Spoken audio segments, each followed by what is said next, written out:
பிதாவே, ஆமென். உங்கள் தனி ஜபத்திலே நீங்கள் ஜபத்தில் வைத்துக் கொள்ளுங்கள். நாம் ஜபிக்கிற இந்த 3 காரியங்களுக்காக உங்கள் பர்சனல் பிரேயரில் நீங்கள் வச்சுக்கோங்க. 1 ராஜாக்கள் 14ஆம் அதிகாரத்தின் சில வசனங்களை 20 தான் இன்னைக்கு 22ஆம் நாளுக்கான வார்த்தை அங்கே வரும். பிறகு அங்கே இருக்கிற ஒரு சம்பவத்தை நாம் தியானிக்கலாம். சீக்கிரமா 1 ராஜாக்கள் 14:20.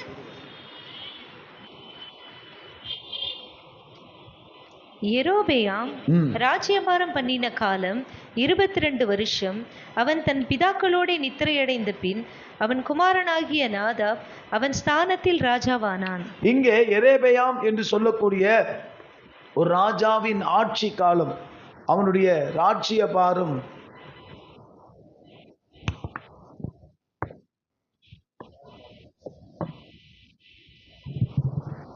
22 வருடங்கள் என்று சொல்லப்படுகிறது. ஒவ்வொரு ராஜாவும் எத்தனை வருஷம் ஆட்சி பண்ணாங்க அப்படி என்பதை ராஜாக்கள்ல 4ஆகமத்துல நம்ம வாசிக்கலாம். இந்த யெரொபெயாம் செய்த தவறு என்ன அப்படின்னு சொல்லி 13ஆம் அதிகாரத்துல 33 படியுங்கள். 13:33.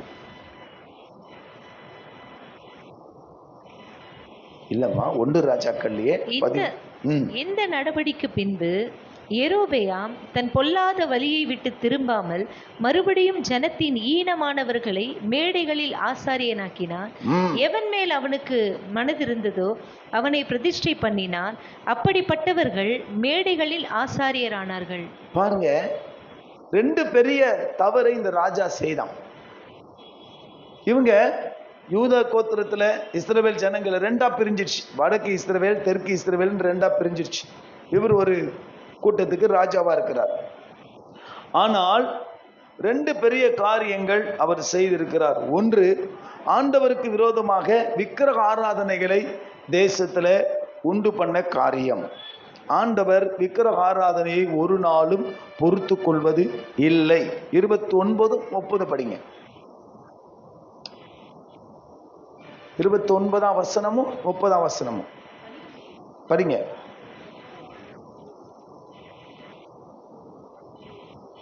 இல்ல ஆன்லைன்ல டிவி ஆன் பண்ண படிங்க.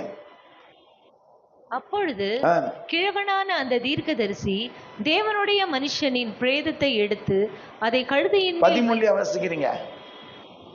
14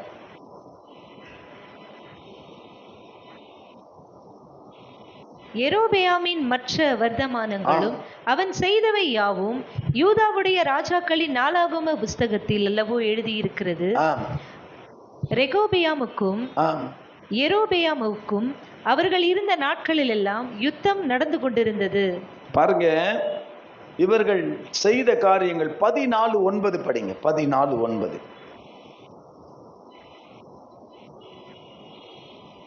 உனக்கு முன்னிருந்த எல்லாரை பார்க்கிலும் பொல்லாப்பு செய்தாய். எனக்கு கோபம் உண்டாக்க நீ போய் உனக்கு அந்நிய தேவர்களையும் வார்ப்பிக்கப்பட்ட விக்கிரகங்களையும் உண்டு பண்ணி. 2 தவறுமே இந்த ஒரே அதிகாரத்துல, இந்த ஒரே வசனத்துல சொல்லப்பட்டிருக்கிறது. 14:9 ஆண்டவர் சொல்லுகிறார், நீ விக்கிரகங்களை என்ன செய்தாய்? உண்டு பண்ணினாய். யாத்ராகமத்துல என்ன சொன்னாரு? உனக்கு என்ன செய்ய வேண்டாம்? விக்கிரகங்களை உண்டாக்க வேண்டாம். உன் தேவனாகிய கர்த்தராகிய நான் எரிச்சல் உள்ள தேவனாயிருந்து பிதாக்களின் குற்றத்தை என்ன செய்வேனா? பிள்ளைகளுக்கு நான் விசாரிப்பேன்னு சொன்னாரு. இப்ப என்ன சொன்னார் பாருங்க, நீ விக்கிரகங்களை உண்டு பண்ணினாய். அடுத்தது என்ன செய்தானா? அவன் கர்த்தரை புறம்பே தள்ளிவிட்டான். தெலுங்குல படிங்க.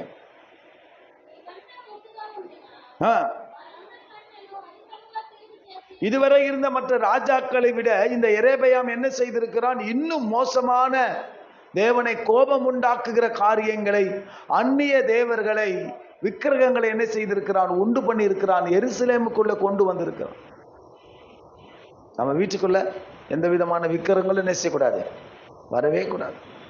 ஆயா கொடுத்தாங்க, அம்மா கொடுத்தாங்க, மாமியார் கொடுத்தாங்க, அவங்க கொடுத்தாங்க, இவங்க கொடுத்தாங்கன்னு எந்த விதமான விக்கிரகங்களும் என்ன செய்யக்கூடாது? எந்த ரூபத்திலையும் வரக்கூடாது. ஏசப்பா அப்படியே போட்டோவோ வேற மாதிரியான எந்த விதமான ஒரு உருவமோ. அதனால தான் வாக்குத்தத்தம் போடும்போது ரொம்ப பார்த்து கவனமா, பிக்சர் இல்லாம, ஆண்டவருடைய படம் இல்லாம போடுற நோக்கமே அதுதான். ஏன்னு சொன்னா அதை என்ன பண்ணிடுவோம், நம்ம முக்கியத்துவம் கொடுத்துருவோம். அதனால விக்கிரக ஆராதனைக்கு நாம் பயந்து இருக்கணும், விலகி ஓடணும். அது தேவனை கோபம் ஊற்றுகிற, கோபம் உண்டாக்க நீ போய் எனக்கு என்ன செய்த, உனக்கு அந்நிய தேவர்களை வார்ப்பிக்கப்பட்ட விக்கிரகங்களை உண்டு பண்ணி. படிக்குமா தெலுங்குல?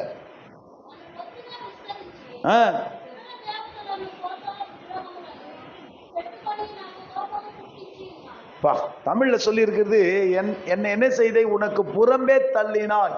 புறம்பேனா அவுட் சைட், வெளியில தள்ளிட்டு. அப்படின்னா என்ன அர்த்தம்? வெளியில தள்ள முடியாது. ஆண்டவரை அறிந்தவர்கள், ஆண்டவரை தெரிஞ்சவங்க, ஆண்டவருக்கு பிடிக்காத எந்த காரியத்தை நம்ம செய்யறோமோ அப்போ கர்த்தரை நாம் புறம்பே தள்ளிடுறோம், அவரை நாம ஒதுக்கி வச்சிடறோம். ஆண்டவர் யாரும் ஒதுக்க முடியாது, புரிதுங்களா? அவருக்கு விரோதமான ஒரு காரியம் செய்யும் பொழுதே நாம் அவரை என்ன செஞ்சிடறோம், தூக்கி. எப்படி பிள்ளைங்க பெத்தவங்களுக்கு விரோதமா தவறு செய்யும் போது அவங்க என்ன பண்றாங்க, பெத்தவங்களை தூக்கி போட்டுறாங்க. அதான் நிஜம்.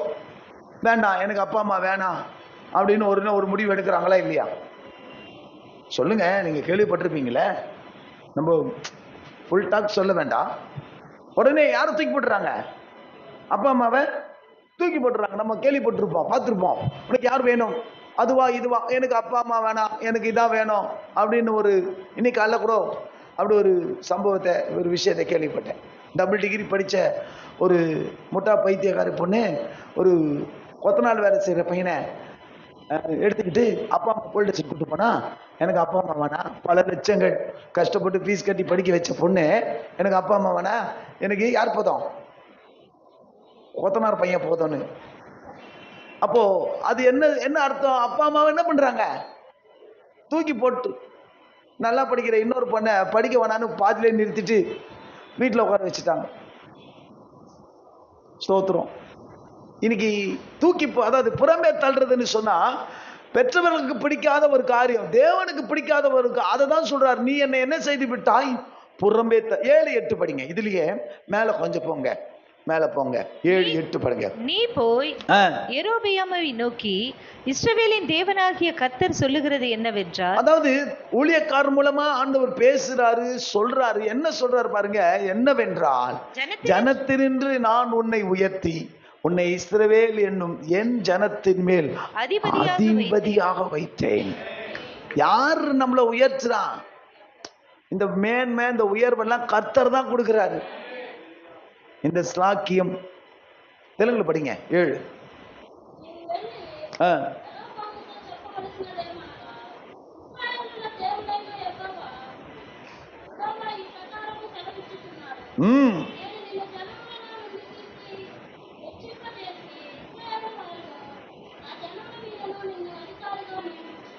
பாருங்க, கர்த்தர் தான் வசனம் சொல்லுகிறது, ராஜாக்களை தள்ளி ராஜாக்களை ஏற்படுத்துகிறவர். நமக்கு இன்னைக்கு ஐயா ஸ்டாலின் கிடைச்சிருக்கிறாருன்னா அது கர்த்தர் தான் ஏற்படுத்துறது. மோடி கிடைச்சாருனாலும் அதுவும் யாரு ஏற்படுத்தினதான். ஆமா, ஆண்டவர் அனுமதி இல்லாம யாருமே நம்ம ஆட்சி செய்ய முடியாது. அதான் நிஜம். நம்ம ஜெபம் பண்ணலாம், ஆனா ஆண்டவர் அனுமதி இல்லாம இந்த உலகத்துல ஒருத்தர் நம்மளை ரூல் பண்ணவே முடியாது. ஆளுகை ஆண்டவருடைய கையில தான் இருக்கும். அப்போ இந்த யெரொபெயாம அதிபதியா ராஜாவா மாத்தினது கர்த்தர். அதை சொல்றார், நான் தான் உன்னை என்ன செய்தேன், அதிபதியாக வைத்தேன். 8 படிங்க. நான் ராஜ்யபாரத்தை தாவீது வம்சத்தாரின் கையிலிருந்து பிடுங்கி உனக்கு கொடுத்தேன். ஆனாலும் என் கற்பனைகளை கைக்கொண்டு என் பார்வைக்கு செம்மையானதையே செய்ய தன் முழு இருதயத்தோடும் என்னை பின்பற்றின என் தாசனாகிய தாவீதை போல நீ இராமல். ஏற்கனவே இருந்த ராஜ்யபாரத்திலிருந்து கர்த்தர் என்ன செஞ்சிருக்கிறாரா, யார் கையில கொடுத்திருக்கிறாரா, யெரொபெயாம் கையில என்ன செஞ்சிருக்கிறாரு, கொடுத்திருக்கிறாரு. இப்ப என்ன சொல்றாரு தெரியுமா, அந்த தாவீதை போல நீ என்ன செய்யவில்லை, சொல்லுங்கம்மா, முழு இருதயத்தோடு என்னை பின்பற்ற.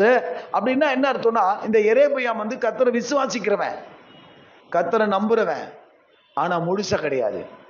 இன்னைக்கு நிறைய கேஸ் இருக்கிறது எப்படிதான், அறகுறை கேஸ். திடீர்னு ஜோசியம் பார்க்கும், திடீர்னு பஞ்சாங்க பார்க்கும், திடீர்னு சொல்லுங்க, நம்ம மக்களை சொல்றேனே, திடீர்னு நாள் பார்ப்பாங்க. திடீர்னு என்ன ஆயிடுவாங்க. அப்பதான் கல்யாண காட்சியிலன்னு வரும்போது, ஏதாவது ஒரு நல்ல நாள் வரும்போது உடனே என்ன பண்ணிடுவாங்க, பழைய பஞ்சாங்கத்தை கையில் எடுத்துருவாங்க. கேட்டா எங்க ஆயா கோச்சுக்கும், எங்க மாமியார் கோச்சுக்கும், அப்புறம் எங்க அம்மா கோச்சுக்கும், தாத்தா கோச்சுக்கும்னு எதை எடுத்துருவாங்க. அதுக்கு பேரு என்ன தெரியுமா? இந்த வேலை தான் அரவர விசுவாசி. நமக்கு என்ன கிடையாது. எனக்கு ஒரு போன் வந்துச்சு மதியம், பாஸ்டர் எங்க வீட்டுக்கார தலையில பள்ளி வந்துடுச்சான். எங்க வீட்டுக்கார ஆபீஸ்ல உட்காந்து ஒரே அழுகுறாரு, பயப்படுறாரு. ஐயோ என் தலையில என்ன வந்துருச்சு, பள்ளி வந்துருச்சு, ஏதாவது நடக்குமோ. நான் சொன்னேன், நீயும் ஜெபம் பண்ணு, நானும் ஜெபம் பண்றேன், ஒண்ணுமே நடக்க கூடாது. எதனா நடந்துருச்சுன்னா சொல்லுவானுங்க, ஆமா பள்ளி விழுந்துச்சு, அப்பவே பள்ளி சத்தம் போட்டுச்சு அப்படின்னு. இதெல்லாம் முட்டாள்தனம். பள்ளி விழும் புத்தகமே இருக்குது. பலன் தம்பி விழுந்துச்சா, தூக்கி போட்டியா, ஓகே, அழுவலியா நீ? நம்ம விசுவாசிங்க, அந்த தம்பி விசுவாசி இல்லை, ஓகேங்களா? என்ன பண்ணுவாங்க, பள்ளி விழுந்துச்சு, பூனை கொடுக்கால போச்சு, போகும்போது இடிச்சுக்கிச்சு, உட்காரு, கொஞ்சம் தண்ணி குடி, காலை 4 தடவை என்ன பண்ணு, உதறு. இல்ல இதெல்லாம் திரும்ப சொல்றேன், ஆண்டவருக்கு பிடிக்காத சேட்டை செய்கைகள். நாள் திரும்ப எந்த சூழ்நிலையே பார்க்க கூடாது. பேராசி, பஞ்சாங்கம், நாலு, கிழமை எதையுமே, புரியுதுங்களா? நல்ல நாளா பார்த்து சொல்லுங்க அப்படின்னு நல்ல நாளுக்கு போனாலே எல்லா நாளும் நல்ல நாள் தான், சந்தோஷமா இல்லையா சொல்லுவோம். என்ன விஷயம்? ஆண்டவரை விசுவாசித்தான், ஆண்டவரை நம்பினான். இதுக்கான எக்ஸாம்பிள், அடையாளம் என்னன்னா 2ஆம் வசனம் படிங்க, 14:2 படிங்க. எவிடன்ஸ், ஒரு ஆதாரத்தை தருகிறேன். அப்பொழுது யெரொபெயாம் தன் மனைவியை பார்த்து, நீ எழுந்து நீ யெரொபெயாமின் மனைவி என்று ஒருவனும் அறியாதபடிக்கு வேஷம் மாறி சீலோவுக்கு போ, இந்த ஜனத்தின் மேல் நான் ராஜாவானேன் என்று என்னோட சொன்ன தீர்க்கதரிசி ஆகிய அகியா அங்கே இருக்கிறார். அகியா என்கிற ஒரு தீர்க்கதரிசி இருக்கார். அவர் தான் இவரை பார்த்து என்ன சொன்னாரு, நான் உன்னை என்ன செய்தேன், ராஜாவாக்கினேன்னு எனக்கு தீர்க்கதரிசி சொன்னாரு. அவர்கிட்ட போ. இப்ப அவருடைய பிள்ளை, இந்த எரேபியாமுடைய பிள்ளை அபியா அப்படிங்கிற பிள்ளை வியாதியா இருக்கிறான். அந்த பிள்ளை பொழைப்பானா மாட்டானான்னு யாருக்கிட்ட போய் கேட்டுவா, தீர்க்கதரிசி கிட்ட போ. ஆனா என் மனைவின்னு போகாத, வேஷம் மாறி போ. ஏன் சொல்லுங்க, எதுக்கு வேஷம் மாறி போ சொல்றாரு? எதுக்கு? நான் ராஜாவுடைய மனைவின்னு போய் தைரியமா சொல்ல முடியல. ஏன் சொல்ல முடியல? சொல்லலாம்ல போயிட்டு. அவன் செஞ்ச சேட்டை அப்படி. அவன் விக்கிரகத்தை ஆராதனிக்கிறவன், அவன் இங்க என்ன செய்யறான்? யாருக்கிட்ட போயிருக்கணும்? நம்ம ஜனங்கன்னு சொல்லக்கூடாது. சில ஜனங்க தேவைக்கு தகுந்த மாதிரி பயன்படுத்துவாங்க, தெரியுமா? ஆண்டவரை எப்படி யூஸ் பண்ணிப்பாங்க? தேவைக்கு மாதிரி யூஸ் பண்ணிப்பாங்க. புரியுதுங்களா? சில விஷயங்களுக்கெல்லாம் நம்ம பாஸ்டர் சரிப்பட்டு வர மாட்டாரு, இது சரி. சில விஷயங்களுக்கெல்லாம் வேளாங்கண்ணி தான் சரி, பெசன் நகர் தான் சரி, மொட்டை போடுறதுக்கு அங்கதான் போடணும். சர்ச்சில் நம்ம பாஸ்டர் மொட்டை போட விட மாட்டார். எங்க போயிடலாம், மொட்டை அங்க போட்டு வந்துருவோம். 30 நாள் போய் அங்க போய் தங்கிட்டு வந்துருவோம். ஓகேங்களா? ரைட். என்ன வராது, செத்து போனவங்க நம்ம வீட்டுக்கு வரும்போது நம்ம எங்க இருக்கிறோம்? நம்ம பேய்க்கு அட்ரஸ் தெரியாதான்னா, இவங்க பெசன் நகர்ல போய் பார்த்துட்டாங்கன்னா போயிட்டு வந்த பேய்க்கு என்ன தெரியாதான்? பெயிண்ட் அடிக்கிறாங்களே, எதுக்கு அடிக்கிறாங்க தெரியுமா? அடையாளம் மாத்திடுவாங்களாம். போயிட்டு செத்துட்டு திரும்பி ரிட்டர்ன் வர்றவங்களுக்கு என்ன தெரியாதான்? அட முட்டா பசங்களா, யாரா சொன்னது? அவன் எல்லாத்தையும் தெரிஞ்சவன். நீ கலரை மாத்தினாலும் சரி, நீ நாகர்கோயிலுக்கு என்னது வேளாங்கண்ணிக்கே போனாலும் சரி, அவன் அங்கேயே என்ன செய்வான்? இதெல்லாம் நான் சொல்றேன், நம்ம செய்யக்கூடாத செய்கைகள். இந்த மாதிரி விஷயங்கள் எதுவுமே எந்த விசுவாசி செய்யக்கூடாது. சரி, இப்போ ராஜாவுடைய மனைவின்னு போய் சொல்லாத, வேஷமாரி நீ போ. ஏன்னு சொன்னா, தான் விக்கிர ஆராதனை செய்யறவன், அவன் மனைவி ராஜா, அதாவது தீர்க்கதரிசி சொல்ல மாட்டாருன்னு அப்படி. இப்ப படிங்க. நீ உன் கையிலே 10 அப்பங்களையும் பணியாரங்களையும் ஒரு கலசம் தேனையும் எடுத்துக்கொண்டு அவனிடத்துக்கு போ, பிள்ளைக்கு சம்பவிக்க போகிறது இன்னதென்று அவன் உனக்கு அறிவிப்பான் என்றான். அப்ப தெரியுதா, கர்த்தருடைய தீர்க்கதரிசி நமக்கோ நம்முடைய பிள்ளைகளுக்கோ என்ன நடக்கும் என்பதை என்ன செய்வாங்க, அதுக்கு பாக்கால் சொல்லணுமே. அது விக்கிரக ஆராதனை என்ன செய்யும், அந்த அசுத்தாவி சொல்லணுமே. சில உதாரணங்களை உங்களுக்கு சொல்றேன். இப்படி ஆண்டவரை விசாரிக்கிற பழக்கம் யூதர்களுக்கும் ராஜாக்களுக்கும் இருந்தது. 2 உதாரணங்களை, ஒரு 3 உதாரணம் கூட சொல்ல முடியும். 2 ராஜாக்கள் 1ஆம் அதிகாரம் 2ஆம் வசனம் படிங்க. 1 ராஜாக்கள் 2ஆம் அதிகாரம் 1ஆம் வசனம். சீக்கிரமா, கொஞ்சம்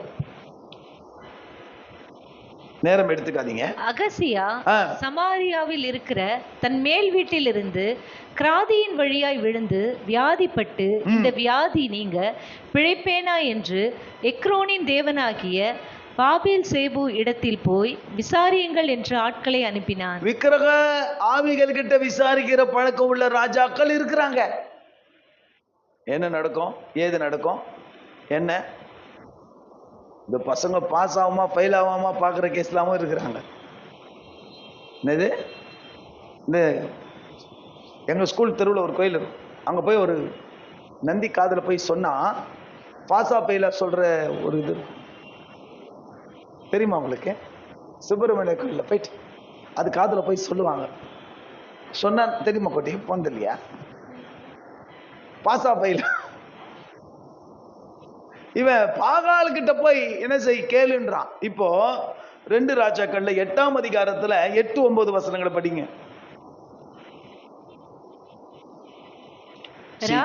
ராஜா ஆசகேலை நோக்கி, உன் கையில ஒரு காணிக்கை எடுத்துக்கொண்டு தேவனுடைய மனுஷனுக்கு எதிர்கொண்டு போய், நான் இந்த வியாதி நீங்கி பிழைப்பேனோ என்று அவனை கொண்டு கர்த்தரிடத்தில் என்ன செய்ய சொன்னான், விசாரிக்க. 9 படிங்க. ஆசகேல் தமஸ்குவின் சகல உச்சிதங்களிலும் 40 ஒட்டகங்களின் சுவையான காணிக்கையை எடுத்துக்கொண்டு அவனுக்கு எதிர்கொண்டு போய் அவனுக்கு முன்பாக நின்று, சீரியாவின் ராஜாவாகிய பெனதாத் என்னும் உம்முடைய குமாரன் என்னை உம்மிடத்தில் அனுப்பி இந்த வியாதி நீங்கி பிழைப்பேனா என்று கேட்க சொன்னான் என்று. யார்கிட்ட இது இவர் யார் அனுப்புறாரு? கர்த்தருடைய ஊழியக்காரங்க கிட்ட அனுப்புறாரு. அல்லேலூயா. ஒரு நாளும் எனக்கு எங்க அம்மா சபைக்குள்ள வரத்துக்கு முன்னாடி, என் கல்யாணம் ஆகிறதுக்கு முன்னாடிலாம் எங்கள் அம்மாவுக்கு இந்த பழக்கம் இருந்துச்சு. திடீர்னு எப்போனா, அப்போது நான் சொல்கிறது, என் ஜர்காபுரத்துக்கு போனால் எங்கள் அம்மா எங்கள் அக்காலாம் எல்லோரும் உட்காந்துக்கிட்டு ரோட்டில் எவனா போகிறோன்னு வச்சு பஞ்சாங்க பார்த்துட்டு தான், மீன்ஸ் ஜோசியை பார்த்துக்கிட்டு இருப்பாங்க. எல்லாருக்கும் பார்த்துட்டு இருப்பாங்கன்னு வச்சுக்கோங்க. இது அவங்க இவங்கன்னு 5 ரூபாயா, இப்போ 50 ரூபாயா, 5 ரூபாயா 50 ரூபாயா, ஒன்று மாட்டிச்சு பத்தியா, மற்றவங்க கொடுத்ததை பார்த்தியா, சரி சரி ஓகே. அப்போ திடீர்னு என்ன வந்து விசாரிக்கிறதுக்கு டக்குன்னு அவங்க பேர் எடுத்துட்டாலோ, நான் ரெடி ஆகிட்டு இருப்பேன் வர்ற நேரத்தில் அப்படின்னும் போது, எங்கள் புள்ள மூத்த புள்ள எப்போ கல்யாணம் ஆகும் என்ன ஏது அப்படின்னும் போது உடனே அது பார்த்துச்சுன்னு வச்சுக்க, மரியாதையாக எழுந்து போன்னு சொல்லுவேன். காசு வாங்கு, எனக்கெல்லாம் எவங்கிட்டயே என்ன செய்யக்கூடாது, விசாரிக்கவே கூடாது.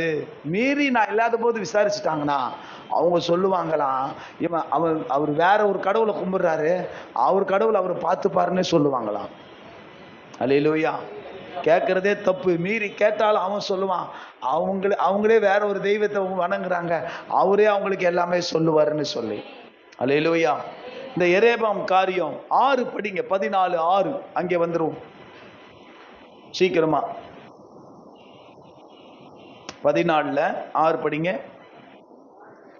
ஆகையால் வாசற்படிக்குள் பிரவேசிக்கும் அவளுடைய நடையின் சத்தத்தை அகியா கேட்டவுடனே, தீர்க்கதரிசி கேட்டவுடனே, எரேபயாமின் மனைவியே உள்ளே வா, உன்னை அந்நிய ஸ்திரியாக காண்பிக்கிறது என்ன, துக்க செய்தியை உனக்கு அறிவிக்க நான் அனுப்பப்பட்டு.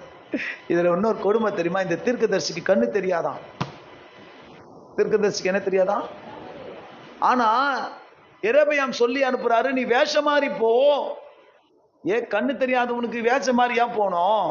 ஆனா கண்ணு தெரியலனால உள்ள இருக்கிற ஆண்டவர் சொல்றாரு, எரேபயாமுடைய மனைவி வருவா, நீ அவகிட்ட இதை சொல்லணும்னு உள்ள இருக்கிற ஆவியானவர் பேசுவாரு. ஆமா, நீங்க வேஷம் போட்டாலும் பிரச்சனை இல்லை, என்னது 10 வேஷம் 9 வேஷம் போட்டாலும் நான் அதை அனுபவிச்சிருக்கிறேன். மீன்ஸ் அதை ஃபீல் பண்ணி இருக்கிறேன். உள்ள ஆவியானவர் பேசுறத, உள்ள ஆவியானவர் சொல்ற அந்த சத்தத்தை கேட்டிருக்கிறோம். ஆமா, உள்ள வந்தவனே தீர்க்கதரிசி சொல்லிட்டாரு, நீ என்னம்மா நீ வேஷமாரிலாம் வர, உள்ள வா, உனக்கு நான் செய்தியோடு ரெடியா இருக்கிறேன். நீ எதுக்கு வந்த? உன் பிள்ளை சாவானா பிழைப்பானான்னு வந்த. ஆண்டவர் என்கிட்ட முன்னாடியே தகவல் சொல்லிட்டாரு. 12 படிங்க, 12 சீக்கிரம். ஆகையால் நீ எழுந்து உன் வீட்டுக்கு போ. உன் கால்கள் பட்டணத்துக்குள் பிரவேசிக்கையில் பிள்ளையாண்டான் செத்து போவான். எதுக்காக இந்த எரேபியாம் அனுப்பிச்சானோ அதுக்கான தகவலை கர்த்தர் முன்னாடி சொல்லிட்டாரு. தீர்க்கதரிசி என்ன சொல்லிட்டாரு? அந்த அம்மா உள்ள வரும் பொழுதே, அவருடைய வீட்டுக்குள்ள வரும் பொழுதே சொல்லிட்டாரு, இதோ நீ இதற்காகத்தான் வருகிற, உனக்கு தகவல் இருக்குன்னு சொன்னவர் 12ல சொல்றாரு, நீ ஊருக்குள்ள போகும்போது பட்டணத்துல கால் வைக்கும் போது பிள்ளை என்ன செய்யும்? செத்து போகும். 17 படிங்க. அப்பொழுது யெரொபெயாமின் மனைவி எழுந்து புறப்பட்டு திர்சாவுக்கு வந்தாள். அவள் வாசற்படியே வருகையில் பிள்ளையாண்டான் செத்து போனான். ஊழியக்காரன் சொன்னாரு, அவர் வீட்டு வாசப்படியில கால் வைக்கும் போது யெரொபெயாமின் மனைவியே உள்ளவா, உனக்கு தகவல் இருக்குன்னாரு. 6ல 12ல என்ன சொன்னாரு? இப்ப படிச்சோம்ல 7, 8, 9 என்ன சொன்னாரு? நான் அவன் அதிபதியாக வைத்தேன்னாரு. அவன் செம்மையானதை செய்யவில்லைன்னு சொன்னாரு. என்னை தள்ளிவிட்டான்னு சொன்னாரு. ரைட்டா? 7ல என்ன சொன்னாரு? அவன் அதிபதியாக வைத்தேன்னாரு. 8ல என்ன சொன்னாரு? தாவீதை போல சரியானதை செய்யல. 9ல என்ன சொன்னாரு? அவன் என்ன செய்தான்? தள்ளி விட்டான்னு சொன்னார். 12ல சொல்றாரு, நீ போகும்போது உன் பிள்ளை என்ன செய்வான்? சாவான் என்று சொல்லுகிறாரு. 17ல என்ன சொல்லி இருக்குது? என்ன சொன்னாரு? அவள் எழுந்து புறப்பட்டு திர்சாவுக்கு வந்தால் அவள் வாசற்படியிலே வருகையில் எந்த டைம்ல புள்ள சாவுன்றது கூட சொல்றாங்க பாரு. அல்லேலூயா. அக்யூரேட்டா ஆண்டவர் பேசினார்னா அப்படி இப்படிலாம் என்ன செய்யாது. அதான் கர்த்தர் பேசினாருங்கிறதுக்கு உறுதி. ஆமென் சொல்ல மாட்டீங்களா? 3 நாள்னா 3 நாள். இன்றைக்கு ஈவினிங்னா இன்னைக்கு ஈவினிங், நாளைக்குன்னா நாளைக்கு, அடுத்த வருஷம்னா அடுத்த வருஷம். அதுல என்ன செய்யாது? மாறாது. இந்த எரேபியாம் 22 வருஷம் ஆட்சி பண்ணாலும் அவனுடைய ஆட்சி உருப்படியான ஆட்சி இல்லை. ராஜ்யபாரம் சரியில்லை. அவன் குடும்பமே என்ன செய்யப்படுகிறது? கொலை செய்யப்படுகிறது. அவன் குடும்பமே என்ன செய்யப்படுகிறது? அழிக்கப்படுகிறது. காரணம், கர்த்தரை தள்ளி விக்கிரகத்தை அவன் முக்கியப்படுத்தினதுனால அவனுக்கு ஒரு மோசமான ஒரு முடிவை அவன் தேடிக்கொண்டான். இப்பவும் சொன்னேன், அவர் யார் என்று சொன்னார்? இப்போ தீர்க்கதரிசிக்கிட்ட போ, அவர் பேசுவாரு, என்ன ராஜாவாக்குனாருன்னு சொன்னவர்னு சொல்றான். அப்ப கர்த்தரை பத்தி தெரியுது, ஊழியக்காரர்களை பத்தி தெரியுது, கர்த்தருடைய வல்லமையை பத்தி தெரியுது. ஆனா அப்படி இருந்தோம் சொல்லுங்க, விக்கிரக ஆராதனைகளுக்கெல்லாம் போறான், கர்த்தரை தள்ளி விடுறான். அப்படிப்பட்டவனுக்கு முடிவு சொல்றேன், ஒரே விசுவாசம். பக்கத்துல பார்த்து சொல்லுங்க, ஒரே விசுவாசம், ஒரே ஆண்டவர், ஒரே வாழ்க்கை, அவ்வளவுதான். எப்படி தெரியுமா எங்களுக்கு சொல்லி கொடுத்தாங்க? ஒரு வாழ்க்கை, அதுவும் சீக்கிரமாய் கடந்து போகும். அந்த ஒரு வாழ்க்கை யாருக்காக? ஆண்டவருக்காக. அப்படின்னும் போது சன்னியாசியாக சொல்லல, வாழ்ற வாழ்க்கை ஆண்டவருக்காக வாழணும். ஆண்டவர் அதுக்கு தான் நம்புவேன் என் இயேசு ஒருவரை, வேளாங்கண்ணியை நம்ப மாட்டேன். அல்லேலூயா. மாதாவை ஒரு நாளும் மறக்க வேண்டாம், ஓதாமல் ஒரு நாளும் இருக்க வேண்டாம்ன்ற மாதிரி ஒரே தொட்டுக்கோ கும்பிட்டுக்கோ. ஆத்தா அம்மா அவரையே பெத்தவ அப்படின்வாங்க. அப்புறம் யோசேப்பு வருவார், அவரையே கும்பிட்டுக்கோ. ஏசு கூட பிறந்த 5 பேர் வருவாங்க, அவரையும் என்ன பண்ணிக்கோ? கும்பிட்டுக்கோ. அப்புறம் 12 சீசர் வருவாங்க, அவங்களையும். நான் சொல்றேன், நம்ம விசுவாசிங்க ஒருத்தருக்கும் இப்படிப்பட்ட நம்பிக்கை கூடாது. உள்ளத்துல ஒன்னே ஒண்ணுதான். முதல் நாள் தலைப்பே செய்தி என்ன தெரியுமா? கர்த்தர் ஒருவரே கர்த்தர். ஃபர்ஸ்ட் நாள் தலைப்பு என்னது? கர்த்தர் ஒருவரே கர்த்தர். ஜெபம் பண்ணலாம், முழங்கால் படிடுவோம். தேவனே உமக்கு நன்றி அப்பா, ஸ்தோத்திரம் பண்ணி ஆண்டவரே, நல்லா ஸ்தோத்திரம் பண்ணி நன்றி ராஜா, உம்மை துதிக்கிறோம். ஹல்லேலூயா ஹல்லேலூயா. நல்லா ஜெபம் பண்ணி ஆண்டவரே, ஒரு நாளும் உமக்கு விரோதமாகவோ உமக்கு பிடிக்காத எந்த காரியத்தையோ ஆண்டவரே நாங்கள் செய்யவே மாட்டோம்ப்பான்னு சொல்லுங்கப்பா. நன்றி. நல்ல வாய்களை திறந்து ஸ்தோத்திரம் பண்ணி, நல்லவரே செயல்களில் வல்லவரே, சொல்வதிலும் செய்வதிலும் முரண்பாடற்றவரே, நல்லவரே செயல்களில் வல்லவரே, சொல்வதிலும் செய்வதிலும் முரண்பாடற்றவரே, மிகுவேல் இஸ்ரவேல் என் நம்பிக்கையானவரே, நம்பிடும் யாவருக்கும் நேரனாயிருப்பவரே. சேர்ந்து சொல்லுவோம், மிகுவேல் இஸ்ரவேல் என் நம்பிக்கையானவரே, நம்பிடும் யாவருக்கும் நீரனாயிருப்பவரே. கர்த்தாவே உம்மை நம்பினவர் வெட்கமடைவதில்லை, உமக்காக காத்திருப்போம் சோர்ந்து போவதில்லை. நன்றி ராஜா. எங்க வாழ்நாள்ல எந்த சூழ்நிலையிலும் உம்மை தவிர வேற ஒன்றையும் நாங்கள் நம்புவதில்லை, வேற ஒன்றின் மேல எங்கள் நம்பிக்கை வைப்பதில்லை. நாங்கள் விசாரித்தால் உம்மிடத்துலதான் விசாரிப்போம், ஆராதித்தால் உம்மை தான் ஆராதிப்போம். நாங்கள் பின்பற்றினால் ஒருவரை மாத்திரமே பின்பற்றுவோம், ஒருவருக்கு மாத்திரமே கீழ்ப்படிவோம். இயேசுவின் நாமத்தில் பிதாவே, ஆமென். கையில காணிக்கை எடுத்துக்கொள்ளுங்க.